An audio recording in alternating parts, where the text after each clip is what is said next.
Hello and welcome. Here I review movies and today I watched Roadhouse. It's an action thriller about an ex-UFC fighter being hired to clean up and protect a bar in the Florida Keys, called the Roadhouse. Anthony Bagarazzi and Chuck Mondry wrote the screenplay, which is based on the 1989 film written by R. Lance Hill. Doug Liman directed the film, which stars Jake Gyllenhaal as Dalton, Conor McGregor as Knox, and Billy Magnuson as Brandt.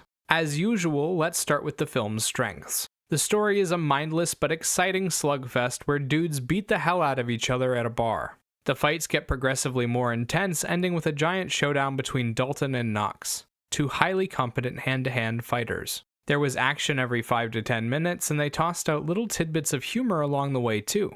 The visual journey takes place on the coast and includes a plethora of beautiful landscape shots of the ocean, the beaches, and people having a good time at seaside establishments. The locations weren't overly complex, but perfectly captured that relaxed southeastern coastal charm.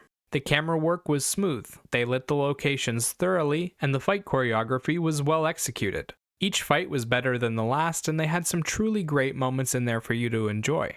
There was some crappy CGI, but it was very sparsely used. From the cast, there weren't a lot of good performances, but Arturo Castro did manage to stand out as comedic relief. His character doesn't get much screen time, but every time he shows up, he's so friendly and out of place that I found myself chuckling. As for the soundtrack, they had some entertaining rockabilly and beach pop songs that created a lively and fun atmosphere. And they had a few instrumentals to support the emotional journey.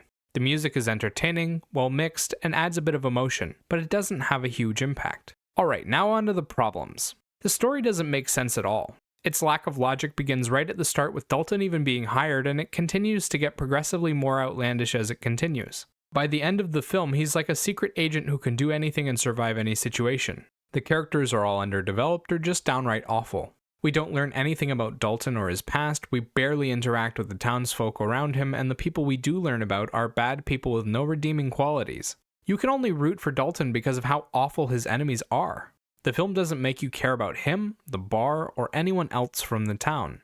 There are quite a few people from the cast phoning in their performances. There wasn't much for them to do in the first place, but spit out cheesy one-liners and crappy flirtatious lines, but even with that, some of them deliver their lines quite poorly. Jake Gyllenhaal and Daniela Melchior had especially poor chemistry together. They had one of the most awkward romance storylines I've ever seen, and I honestly couldn't believe they didn't just cut it. She's barking insults at him and he's practically whispering jokes back at her. The two of them couldn't be a worse match.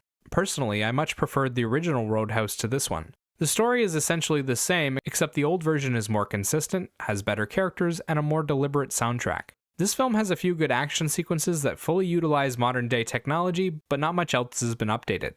Overall, Roadhouse is an okay popcorn flick. It has some decent action sequences in it, some catchy music, and a story that you'll forget in an hour. The cast isn't doing anything all that impressive, and some of them are straight up wooden.